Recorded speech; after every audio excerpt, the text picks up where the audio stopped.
Cuídate ponemos el foco en la montaña, en la cara quizá menos visible del disfrute al aire libre, porque muchas veces ocurren accidentes y los rescates que por desgracia pues se están aumentando, yo diría que de forma preocupante, al menos es mi percepción, que yo no controlo la montaña, es por la información, por las noticias que nos llegan, pues parece que cada vez hay más necesidad de rescates y más accidentes.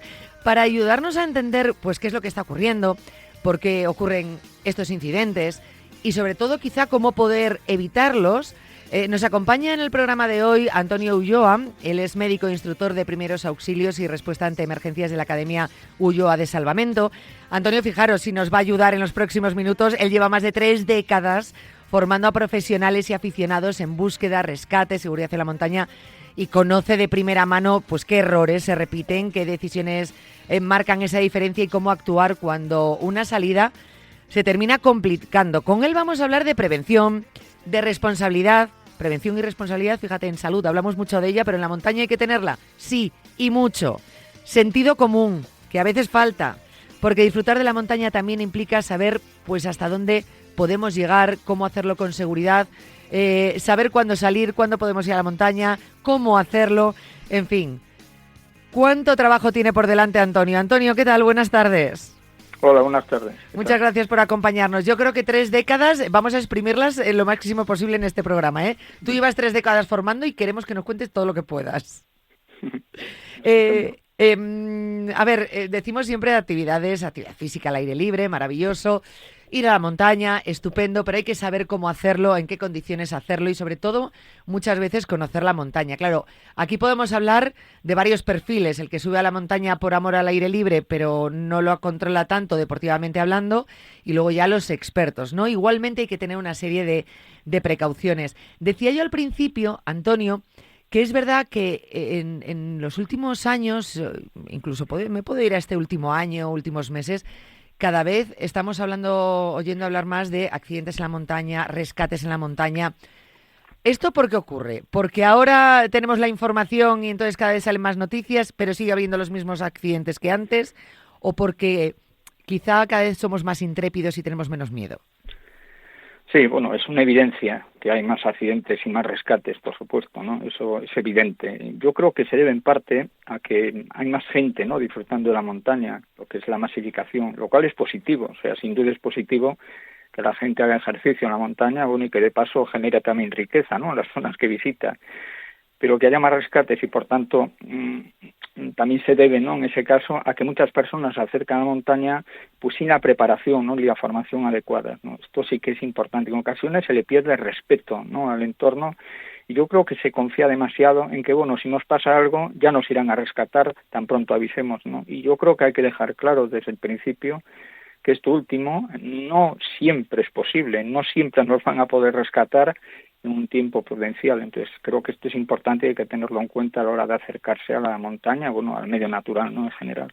Esa sensación de, bueno, yo controlo, llegado el momento puedo llegar a controlar, eso es muy peligroso porque al final puede pasar factura y a veces con consecuencias bastante graves. Por ejemplo, si yo te pregunto cuáles son las causas pues quizá más habituales de los accidentes de montaña, tú con toda tu experiencia pues puedes decirnos a lo mejor qué errores solemos cometer.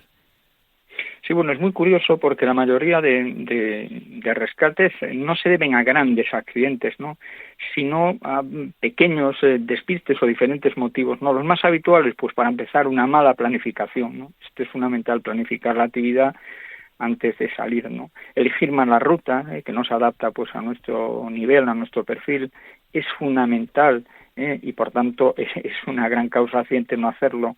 Mirar la previsión, consultar la previsión meteorológica. ¿Qué ocurre? Que muchas veces la consultamos, pero ignoramos las recomendaciones. Entonces es exactamente lo mismo, ¿no? Habitualmente nos escudamos en que exageran. Eso no es cierto, al menos bajo mi punto de vista. Si la EMET alerta es porque tiene motivos suficientes para hacerlo siempre, ¿no? Luego es importante también, una causa muy frecuente de accidentes es ir mal equipados, con material inadecuado, o bien, y esto también es muy importante porque es causa de accidentes, en sobrevalorar nuestras capacidades, ¿no? Siempre solemos ser muy benévolos, ¿verdad?, con nosotros mismos y habitualmente solemos estar peor preparados de lo que realmente creemos, ¿no? Entonces, todos estos errores se van acumulando y al final, cuando se suman varios, pues es cuando suelen ocurrir los accidentes, ¿no? Has hecho alusión a la climatología y realmente muchas veces, a lo mejor quizá los que no subimos tanto a la montaña, nos pensamos que la mayor parte de accidentes viene porque nos sorprende el clima. La situación climatológica de repente fue adversa. Bueno, pues porque no lo hemos planificado o no siempre tiene por qué ser la climatología. A lo mejor el tiempo es muy favorable, pero por lo que estás diciendo, pues esos pequeños despistes o no planificarnos o el ir mal equipados, pues es lo que termina trayendo esas consecuencias, ¿no? Claro, sí, ¿qué tenemos que tener claro antes de salir a la montaña? Pues casi pasa por estas primeras recomendaciones que nos has dado, ¿no? Esa planificación, ese ir equipados adecuadamente. ¿Cómo nos tenemos que planificar? ¿Cómo tenemos que ir equipados adecuadamente? Sí, yo creo que eso es tenemos que insistir en planificar la actividad, ¿no? Como decíamos antes, es fundamental elegir la ruta adecuada de acuerdo a esa climatología. Incluso a veces pues directamente no podemos ir, no podemos salir a la zona que pensamos porque la climatología es adversa, y luego evidentemente elegir esa ruta acorde con nuestra experiencia y nuestra condición física es importante, ¿no? Insisto, consultar siempre la meteorología y adaptar la actividad, ¿no? Si es necesario, como decíamos, modificar el recorrido, acortarlo, directamente no salir. Un ejemplo muy claro de esto, que además como bien comentabas antes, estas semanas, ¿no?, estuvo en todos los medios de comunicación, es el tema de las avalanchas, ¿no?, el riesgo de aludes, ¿no? Entonces, si tenemos previsto realizar una salida a terreno de aludes, es imprescindible, totalmente imprescindible, consultar lo que se llama el boletín de peligro de aludes, que lo ofrece la EMET y muchas páginas, ¿no?, de especialidades en montaña. Tiene una escala de peligro de aludes de 1 a 5, bueno, pues con riesgo 3 o superior no podemos salir a la montaña, y no es no, ¿eh? De hecho, en Pirineos estuvimos hace poco con riesgo 4. Eso es extremadamente peligroso, salir a la montaña, ¿no? Es importante también hacer hincapié en que la gente que sale a la montaña con riesgo de avalanchas a zonas de terreno de aludes se supone que tiene formación, y como si tiene formación tiene que saber sí o sí que cuando tú vas a una zona de avalanchas tienes que llevar siempre un ARBA, que es un detector de víctimas de avalancha, que funciona automáticamente cuando tú te quedas sepultado, una sonda y una pala, pero tiene que llevar las 3 cosas. Es muy curioso esto que voy a comentar, ¿no? Fíjate, cuando ocurren avalanchas, estadísticamente, depende también la estadística, las cifras varían un poco, ¿no? Pero podemos decir que de 100 avalanchas, cuando la avalancha se detiene, pues un 75% de víctimas siguen vivas todavía, ¿no? Bueno, pues si se cumple una máxima o 2 máximas, que son que estén enterradas a menos de 2 metros de profundidad, ¿verdad?, y que estén sepultadas menos de 15 minutos antes de ser rescatadas, si se cumplen esas 2 condiciones, habitualmente entre un 70-80%, incluso más, de víctimas serán rescatadas con vida. ¿Cómo consigues tú rescatar una víctima que está sepultada a menos de 2 metros de profundidad antes de 15 minutos? Bueno, pues si la víctima lleva un ARBA colocado en el pecho, nunca en la mochila, siempre anclado a su pecho, y los que van con él, porque si tú avisas, ¿no?, imagínate una estación de esquí fuera pista, ¿no?, mientras avisas a la estación, es imposible llegar a tiempo. Entonces los propios compañeros son realmente los que pueden salvar a la víctima que está sepultada. Pues si la víctima lleva un ARBA anclado a su pecho y los compañeros llevan las 3 cosas, ARBA, sonda y pala, en una media de 10 minutos lo dan localizado, si tienen formación, ¿no?, en terreno de aludes. Te quedan 5 minutos de margen, decíamos 15 el sepultado. Si solamente llevan ARBA y pala, por ejemplo, tardarían 20 minutos, media hora, ya se han pasado de los 15. Y si solo llevan un ARBA, lo localizan, pero tienen que sacar la nieve con las manos, con los esquís, como puedan, el rescate se puede alargar a 45 minutos, 1 hora. Por tanto, es fundamental llevar ARBA, sonda y pala siempre que vamos a un terreno de aludes, ¿no? Otras recomendaciones importantes, ¿no?, para evitar pues que haya un accidente, pues evidentemente llevar agua, ¿no?, suficiente, si no llevas agua suficiente, pues lleva al menos pastillas potabilizadoras o filtros, llevar algo de comida, ropa adecuada es fundamental. Yo siempre recomiendo llevar también una muda de repuesto, ropa de abrigo de repuesto, ¿no?, pues un forro polar o algo para la lluvia también. ¿Por qué? Porque en montaña, pues un día de sol y moscas, como digo yo, en horas se convierte en una tormenta perfecta, ¿no? ¿Qué más tenemos que llevar? Sí o sí, pues un botiquín de primeros auxilios, fundamental, ¿verdad?, hacer un curso, si es posible, específico de primeros auxilios en montaña y zonas remotas para saber utilizarlo. Por supuesto, llevar una manta térmica, es fundamental llevar siempre con nosotros una manta térmica. Yo recomiendo también que si además del móvil llevas un dispositivo, ¿no?, para pedir socorro, como puede ser un espejo de señales, un silbato, mejor. Si llevas el móvil, llévalo con batería, y es recomendable llevar también un sistema de carga, ¿verdad?, autónomo de repuesto. Y, por supuesto, aunque no es algo material, es fundamental siempre dejar aviso, ¿no?, de a dónde vamos, el recorrido que pensamos seguir y la hora a la que pensamos regresar. Eso es fundamental, ¿no? Estos simples y sencillos consejos, gestos de actuación, pues evidentemente pueden marcar la diferencia, ¿no? Que muchos de los que has contado que pueden parecer sencillos, pero que seguro muchas personas pues se saltan, ¿no? Porque no le den importancia, porque a veces nos dejamos llevar y decimos, bueno, qué exageración, cuánta preparación. Sí, pero es que la montaña puede convertirse, como decíamos al principio, en tu mayor enemigo. Decías ropa adecuada. Es verdad que, por ejemplo, cuando las temperaturas son más bajas, cuando dices, bueno, por si acaso, por el frío, tendemos a ir tremendamente abrigados. O sea, voy a intentar llevar todo lo que pueda para no pasar frío. Pero tú me comentabas, en nuestra charla previa, dices, pero luego, curiosamente, hay personas que terminan teniendo problemas con el frío. ¿Cómo es esa ropa adecuada?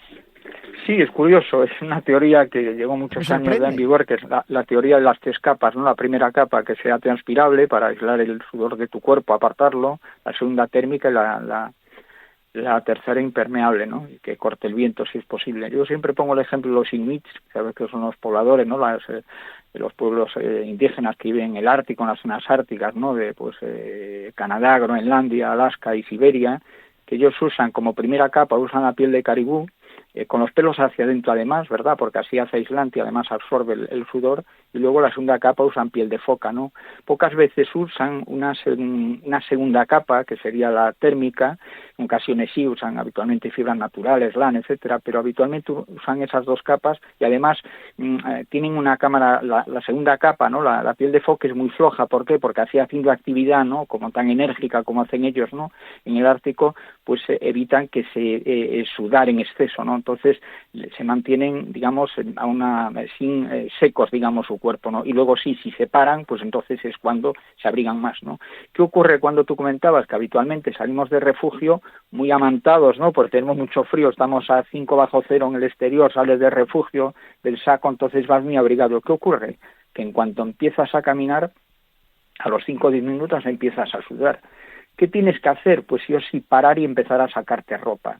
¿Qué ocurre? Que no lo hacemos. Continuamos caminando, seguimos sudando, con lo cual hay 2 problemas importantes. Uno, que es que tú empiezas a sudar, por tanto empiezas a consumir más energía que no va a tus músculos, sino que tiene que emplearse en mantener tu termorregulación temporal, y estás, digamos, tirando la energía, ¿no? Y luego otra cosa muy importante: si tú en ese momento que estás sudando, ¿no?, que tienes el cuerpo mojado, tienes un accidente y te quedas quieto a menos 5 o 10 bajo cero, es muy probable que entres en hipotermia. Entonces es importante ya no saber vestirse, sino saber cómo ir vistiéndote a lo largo de la actividad, para en todo momento intentar tener tu cuerpo, ¿no?, lo más seco posible, para evitar riesgos como son, insisto, el gasto excesivo de energía absurdo y sobre todo la hipotermia o la congelación, ¿no?, en caso de accidente. Es muy importante. Esto es muy importante, eso te iba a decir, porque a lo mejor esto es todo lo contrario de lo que podíamos pensar sin tener esos conocimientos. De hecho, bueno, ahora seguimos hablando del tema del rescate. Tú formas no solo a profesionales, también a aficionados, oye, que desde los que quieren empezar a los que quieren hacer las cosas bien y saben que necesitan esa formación. O sea, porque nuestra recomendación desde el programa, obviamente, y entiendo que tú como profesional, es que procuremos no salir a la montaña sin unos conocimientos por lo menos básicos. Sí, todo esto que estamos comentando es al público en general, evidentemente. O sea, yo siempre lo explico, por ejemplo, en mis cursos siempre digo que yo explico para gente de a pie, ¿no? El que ya sabe mucho, pues es otro nivel, que vaya a otro tipo de curso, ¿no? Toda la información en los medios de comunicación. Es más, yo personalmente creo que la información en los medios de comunicación nunca puede ser muy técnica. ¿Por qué? Porque una información técnica tiene que explicarla con tiempo, resolver dudas que surjan, etcétera. Si tú es mejor explicar poco, muy sencillo, pero muy bien, que la gente aprenda 4 cosas y de esta charla se quedan con una idea, solo con una idea. Oye, pues mira, no voy a abrigarme demasiado en montaña, a sudar en exceso porque puede ser peligroso. Pues ya es suficiente, ¿no? Luego ya quieres profundizar, porque está cursos especializados o consulta bibliografía recomendada, pero evidentemente estamos hablando para el público en general consejos muy sencillos, pero precisamente lo sencillo suele ser lo más importante, ¿no? Claro, lo que se nos suele olvidar, lo que solemos decir, bueno, no es para tanto, ¿no?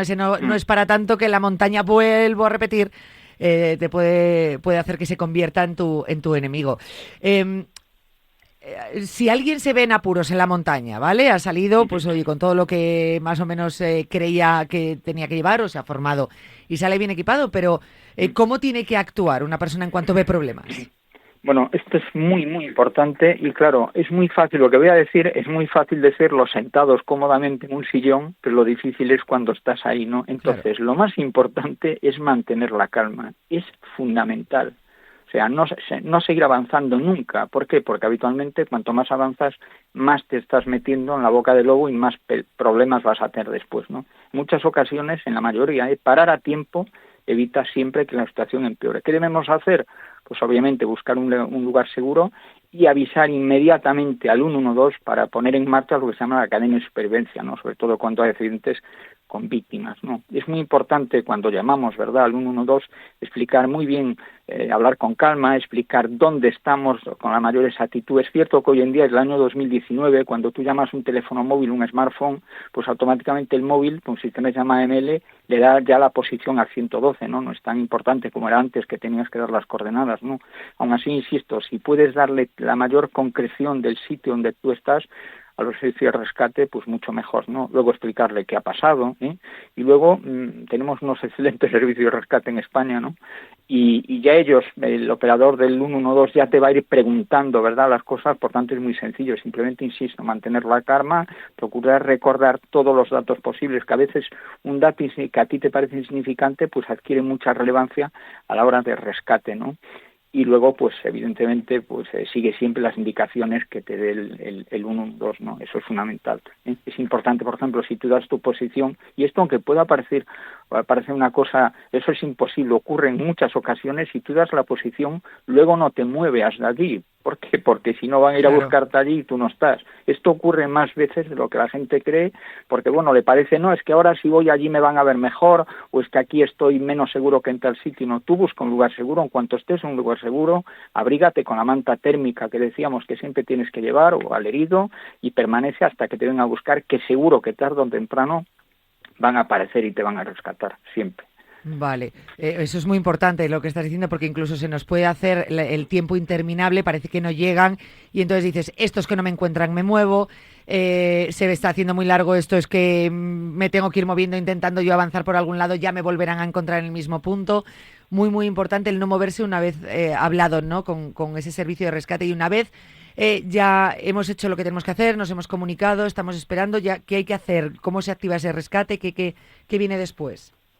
Bueno, es muy importante también señalizar la zona si es posible, ¿no? Por eso una recomendación, por ejemplo, muy sencilla, ¿verdad?, pero que creo que puede ser muy, muy útil a la gente que nos está escuchando, es procurar llevar a la montaña siempre ropa de colores muy visibles, ¿no? Ropa de alta visibilidad, ¿no? Los impermeables, etcétera. Incluso, por ejemplo, la funda de la mochila, pues cómprala de un color llamativo, ¿no? Fosforito, que destaque, ¿no?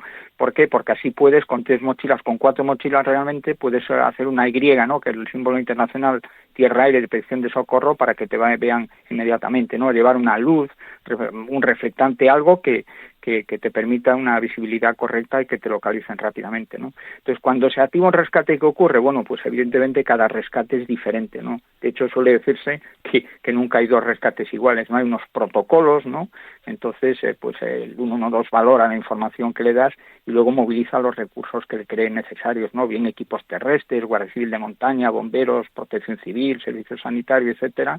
A veces el helicóptero, ¿no? Sobre todo si las condiciones, ¿no?, de de visibilidad y meteorológicas lo permiten, y luego, insisto, personal sanitario, personal específico, pues sea un accidente, personal siempre, personal sanitario, por ejemplo, una persona desaparecida, pues perros de búsqueda, ¿no? O incluso cuando hay, por ejemplo, sospecha de un delito, pues lo que es la policía judicial, ¿no? En este caso el GREIN, por ejemplo, la Guardia Civil, pues actúa, ¿no? Evidentemente como policía judicial, ¿no?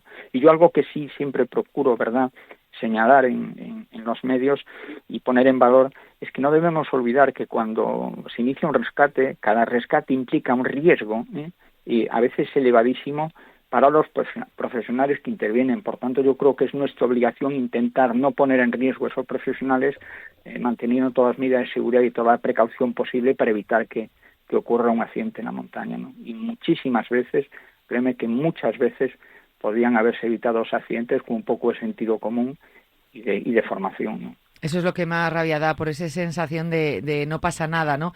A veces nos pensamos que vamos, oye, porque nos lo han dicho así, no, esta montaña no es complicada, da igual que no estés acostumbrado a subir a la montaña, no es problemático, es para todos, y decimos, bueno, pues ya está, pues como si me fuese de picnic. Y no es así. O sea, es que hasta montañas accesibles pueden tener riesgo. Es que no hay ni montañas fáciles que nunca pasa nada, la montaña más sencilla puede provocar un accidente terrible, ni tampoco por mucha experiencia estamos libres de tener un accidente. Los accidentes le ocurren a todo el mundo, al que lleva 40 años haciendo 8000 y al que nunca se ha ido a montaña. Un accidente, la propia palabra dice, es un accidente, un imprevisto. ¿Qué ocurre? Que, como vuelvo a repetir lo que decía antes, si nosotros tomamos las precauciones adecuadas, podemos evidentemente disminuir la posibilidad de que ocurra el accidente. Entonces, cuanto más disminuya esa posibilidad de accidente, pues mucho mejor, ¿no? Por eso yo siempre suelo terminar diciendo dos cosas, ¿no? Una, que la mejor forma de evitar un rescate es apostando por la prevención. Siempre es mejor prevenir que curar, Y luego otra que creo que es más cierta todavía, es que el mejor rescate es aquel que no tiene que realizarse, siempre. Qué bueno, qué bueno. Y es tal cual.